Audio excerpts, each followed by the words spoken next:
तो चलिए इस अहम खबर के बाद तेज रफ्तार से खबरों पर नजर डाल लेते हैं। मोदी सरकार आज वर्तमान कार्यकाल का अंतिम बजट पेश करेगी। आम बजट से गृहिणी, नौकरी पेशा, महिला, युवा, बुजुर्ग सभी को उम्मीदें हैं। लोगों ने अपने तरीके से अपनी अपनी मांगे की हैं। एनडीए सरकार के आम बजट से बिहार को काफी उम्मीदें हैं। उन्होंने सब्सिडी, बिजली और सिंचाई पर ध्यान देने की मांग की है। आज पेश होने वाले बजट से स्टूडेंट्स की भी कई उम्मीदें हैं। उनकी चाहत है कि सरकार नौकरी का पिटारा खोले और बेरोजगारी दूर हो। बजट को लेकर रेल यात्रियों को उम्मीद है कि इस बार केंद्र सरकार रेल यात्रियों को बड़ी सौगात देगी। रेल सुविधाओं और लेट लतीफी के लिए जरूरत बजट में कुछ खास होगा। बजट से जेडीयू को भी कई उम्मीदें हैं। वशिष्ठ नारायण सिंह का कहना है कि विशेष राज्य की मांग अब भी बरकरार है। उद्योग मंत्री जयकुमार सिंह को बजट से काफी उम्मीदें हैं। उन्होंने कहा कि केंद्र सरकार बिहार की जरूरत समझती है। उन्हें यह भी भरोसा है कि बिहार को विशेष पैकेज मिलेगा। आम बजट से बिहार के सहकारिता मंत्री राणा रणधीर को भी काफी उम्मीदें हैं। उनका कहना है कि किसानों के लिए इस बजट में बहुत कुछ होगा। बजट से गुमला के लोगों को भी काफी उम्मीदें हैं। सबको इस बात की उम्मीद है कि बजट में झारखंड के लिए काफी कुछ होगा। मोदी सरकार के इस कार्यकाल के अंतिम बजट पर सबकी नजरें टिकी हुई हैं। कोल्हान की छात्राएं और महिलाओं को सरकार के बजट से हर बार की तरह इस बार भी खासा उम्मीद है। कोयलांचल, धनबाद के लोगों को मोदी सरकार के 5वीं आम बजट से काफी उम्मीदें हैं। आयकर सीमा में छूट, किसानों के लिए पैकेज, बंद डीसी रेल लाइन चालू करने की मांग कर रहे हैं। बिहार कांग्रेस प्रभारी शक्ति सिंह गोहिल ने कहा है कि महागठबंधन के सभी नेताओं को 3 फरवरी की रैली के लिए निमंत्रण दिया गया है और सभी इसमें शामिल होंगे। कांग्रेस ने 3 फरवरी की पटना रैली में जन सैलाब उमड़ने का दावा किया है। शेखपुरा पहुंचे पार्टी के ऑब्जर्वर ने कहा कि मोदी सरकार की उल्टी गिनती शुरू हो गई है। भागलपुर के दीपनगर स्थित कांग्रेस कार्यालय में कांग्रेस के अनुसूचित जाति विभाग के कार्यकर्ताओं की बैठक हुई। इसमें जन आकांक्षा रैली की तैयारियों पर चर्चा हुई। मगध कांग्रेस के प्रभारी अनिल शर्मा ने नवादा में प्रेस कॉन्फ्रेंस की। इस दौरान उन्होंने जन आकांक्षा रैली की तैयारियों की जानकारी दी। 15 और 16 फरवरी को पटना में बीजेपी पिछड़ा अति पिछड़ा मंच का राष्ट्रीय अधिवेशन होगा, जिसका उद्घाटन केंद्रीय गृह मंत्री राजनाथ सिंह करेंगे, जबकि समापन अमित शाह के संबोधन के साथ होगा। मायावती के बनाए स्मारक को लेकर हुए छापेमारी के बाद कांग्रेस ने मायावती के बहाने केंद्र सरकार पर हमला बोला, जबकि जेडीयू ने तेजस्वी पर चोरी के बाद सीनाजोरी का आरोप लगाया। झारखंड विधानसभा में बजट सत्र के दौरान सदन के सदस्यों ने विधानसभा अध्यक्ष के साथ फोटो सेशन भी कराया। दलगत भाव से ऊपर उठकर चौथे विधानसभा के सभी सदस्यों ने एक साथ फोटो खिंचवाए। पद्म भूषण पुरस्कार मिलने पर पूर्व केंद्रीय मंत्री कड़िया मुंडा ने केंद्र सरकार का धन्यवाद दिया। दिल्ली में न्यूज 18 से खास बातचीत में कड़िया मुंडा ने कहा कि यदि पार्टी उन्हें लोकसभा चुनाव का टिकट देगी तो वे चुनाव लड़ेंगे। धनबाद जिला परिषद अध्यक्ष रॉबिन चंद्र गोराई की कुर्सी खतरे में है। नाराज जिप सदस्यों ने अध्यक्ष के खिलाफ अविश्वास प्रस्ताव पेश कर दिया है, जिस पर 8 फरवरी को मतदान होना है। राज्य भर के बीडीओ आज से अनिश्चितकालीन अवकाश पर जाएंगे। बिहार ग्रामीण विकास सेवा संघ बीडीओ को राज्य सेवा संवर्ग और लेवल 9 का दर्जा देने की मांग कर रहा है। 1987 बैच के आईपीएस अधिकारी गुप्तेश्वर पांडे ने बिहार के डीजीपी का पदभार संभाल लिया है। उन्होंने क्राइम कंट्रोल को अपनी प्राथमिकता बताई। गुप्तेश्वर पांडे ने कहा कि सबको साथ लेकर काम किया जाएगा। महागठबंधन में शामिल रालोसपा के कार्यकारी अध्यक्ष नागमणि ने गुप्तेश्वर पांडे की नियुक्ति को सही बताया। उन्होंने कहा है कि इससे बिहार में बढ़ते अपराध पर लगाम लगेगा। जमुई नगर थाना क्षेत्र के काकन गांव में अपराधियों ने एक व्यक्ति की गोली मारकर हत्या कर दी। परिजनों ने कुख्यात अपराधी वीरप्पन पर हत्या का आरोप लगाया। गोपालगंज में स्कूली छात्र की उसके दोस्तों ने ही किडनैपिंग के बाद हत्या कर दी। मामले में पुलिस ने 3 आरोपियों को गिरफ्तार कर लिया। जमशेदपुर के साकची में पुलिस ने सेक्स रैकेट का खुलासा किया। पुलिस होटलों से संदिग्ध 8 लोगों को हिरासत में लिया है, जिनमें 4 महिलाएं भी शामिल हैं। सुपौल में जमीन विवाद में 2 पक्षों के बीच जमकर मारपीट हुई, जिसमें 2 लोग गंभीर रूप से जख्मी हो गए। गुस्साए लोगों ने छातापुर थाना क्षेत्र में तोड़फोड़ की। पटना में पुलिसकर्मियों के घूस लेने का लोगों ने वीडियो बना लिया, जिसके बाद हंगामा हो गया। तलाशी में वसूले रुपए निकलने पर पुलिस वाले वसूली के लिए अधिकारियों का नाम लेते दिखे। हाजीपुर में इनकम टैक्स की 6 सदस्यीय टीम ने गुदरी बाजार में चावल के थोक दुकानदारों में छापेमारी की। इस दौरान कई महत्वपूर्ण दस्तावेज जब्त किए गए। जमशेदपुर में आय से अधिक संपत्ति और इनकम टैक्स की चोरी के मामले को लेकर शहर के कई कपड़ा व्यवसायियों के ठिकानों पर छापेमारी की गई। शोरूम में मौजूद कंप्यूटर के हार्ड डिस्क के साथ कागजात की जांच की गई। कैमूर से इंटर के एडमिट कार्ड के बदले कॉलेज कर्मी को पैसा वसूलते वीडियो वायरल हो गया है। मामले में कुदरा प्रखंड के बघेल हाई स्कूल के प्रभारी प्रधानाचार्य और संबंधित लाइब्रेरियन से 3 दिनों के अंदर स्पष्टीकरण मांगा है। मुंगेर के रोज इलेक्ट्रॉनिक्स में हुए चोरी का पुलिस ने खुलासा कर दिया। चोरी के मोबाइल के साथ 2 चोर को गिरफ्तार किया गया।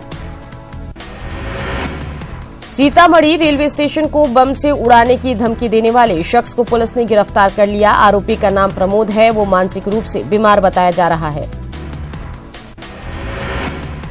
पटना सिटी की मालसलामी थाना पुलिस ने नरुद्दीनगंज इलाके से सैकड़ों लीटर देसी शराब जब्त किया।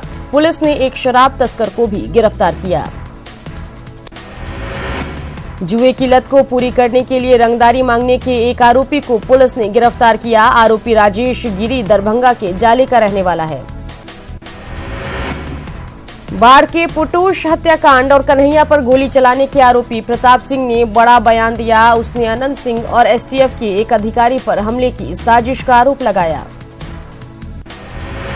दानापुर डीआरएम कार्यालय चौराहे के पास रेलकर्मी से 4 लाख रुपए की लूट हुई। बाइक सवार 2 अपराधी रुपए लेकर फरार हो गए।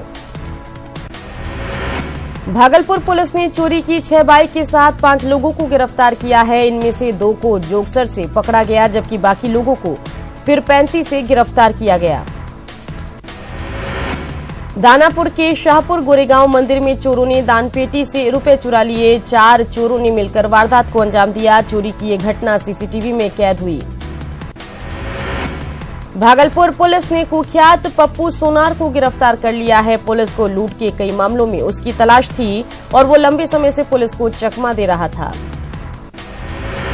सीतामढ़ी कोर्ट परिसर से एक फर्जी वकील को पकड़कर लोगों ने पुलिस के हवाले कर दिया। पकड़ा गया जालसाज केस की पैरवी के नाम पर कई लोगों से ठगी कर चुका था। भोजपुर के मुफस्सिल थानाध्यक्ष पर छात्र नेता सोहन कुमार के साथ मारपीट का आरोप लगा है, जिसका इलाज सदर अस्पताल में चल रहा है। इस मामले में सदर डीएसपी ने जांच की बात कही। वैशाली में एक नवजात सड़क किनारे गड्ढे में लावारिस हालत में मिला। सामाजिक संस्था चाइल्डलाइन ने बच्चे को अस्पताल में भर्ती कराया और फिलहाल उसे प्रशासन की निगरानी में रखा गया है। कुंभ में आदित्यनाथ के नहाने पर शशि थरूर की टिप्पणी के खिलाफ पटना कोर्ट में याचिका दायर की है। याचिकाकर्ता राजीव कुमार सिन्हा ने शशि थरूर पर हिंदुओं की भावनाओं को आहत पहुंचाने का आरोप लगाया। समस्तीपुर में एक्सपायर्ड दवा के जरिए जनसंख्या नियंत्रण जागरूकता शिविर चलाया जा रहा है। शिविर में महिलाओं को बांटने के लिए जो दवा रखी गई है वो अक्टूबर 2018 में ही एक्सपायर हो चुकी है। बेतिया में कुछ युवाओं ने इंग्लैंड के सम्राट एडवर्ड सप्तम की प्रतिमा को तोड़ दिया। इस दौरान वंदे मातरम के नारे लगाए गए। ये प्रतिमा एमजे की अस्पताल में लगी थी।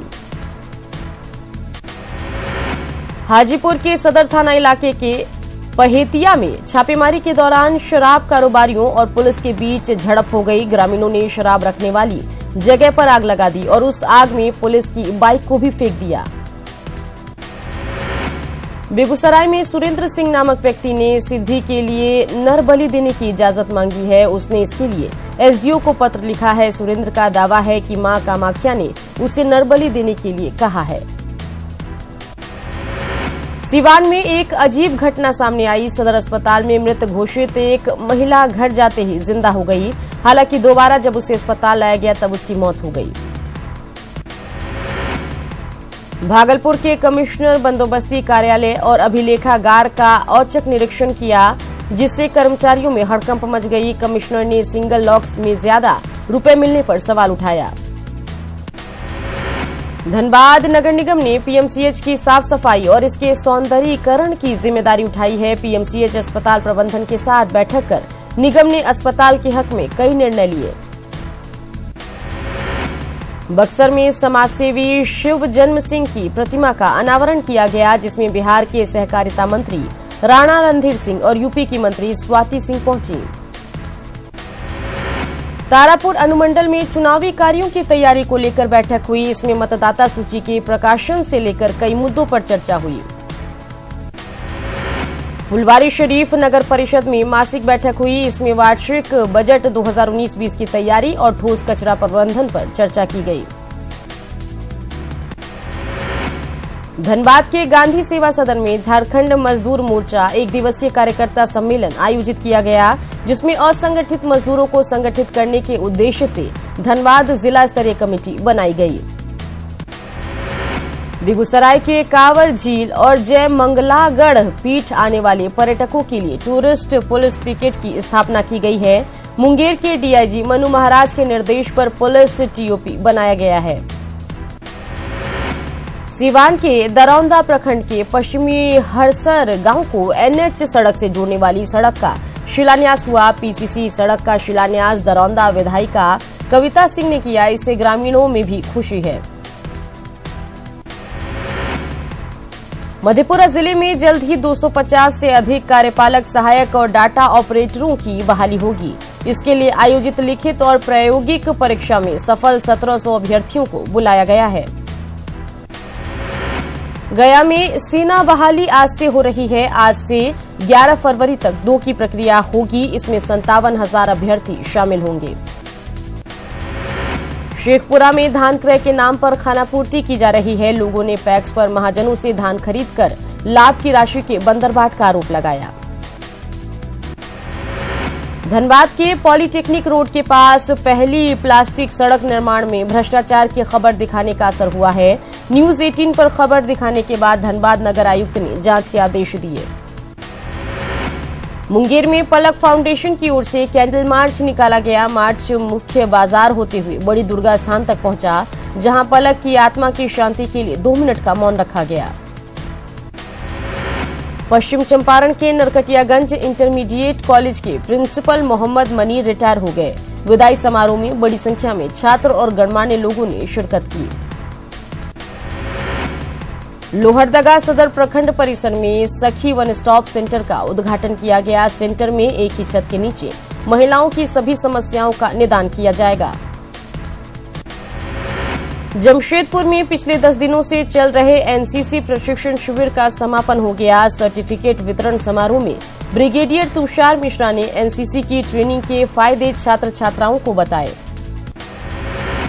झारखंड कौशल विकास मिशन के कार्यक्रम के प्रचार प्रसार को लेकर 2 फरवरी को एथलेटिक स्टेडियम खेलगांव में सेलिब्रिटी क्रिकेट मैच का आयोजन किया जा रहा है। इस क्रिकेट लीग में मैच खेलने के लिए बॉलीवुड 11 की ओर से कई बड़े एक्टर्स रांची पहुंचने वाले हैं। रांची के खेलगांव में मैत्री क्रिकेट मैच का आयोजन हुआ। इस दौरान सीएम रघुवर दास ने भी बल्लेबाजी की और चौका भी लगाया। मैच में सीएम 11 और स्पीकर 11 के बीच ये मैच हुआ। चार्टर्ड अकाउंट एसोसिएशन की ओर से आयोजित क्रिकेट टूर्नामेंट के फाइनल में नाइट राइडर ने पैंथर को 4 विकेट से हरा दिया। मौके पर मुख्य अतिथि के तौर पर मृत्युंजय तिवारी और सीनियर सीए एके मिश्रा मौजूद रहे। धनबाद के प्रसिद्ध वैज्ञानिक संस्थान सिम्फर में 3 दिवसीय 50वें शांति स्वरूप भटनागर मेमोरियल टूर्नामेंट का शुभारंभ हुआ। देश के विभिन्न प्रदेशों में स्थित CSIR की 35 राष्ट्रीय प्रयोगशालाओं से वैज्ञानिकों की टीम पहुंची है। तिलकामांझी भागलपुर यूनिवर्सिटी में एक साथ 27 शिक्षक और कर्मचारी रिटायर हुए। विदाई समारोह में भागलपुर के साथ ही मुंगेर यूनिवर्सिटी के VC भी मौजूद रहे।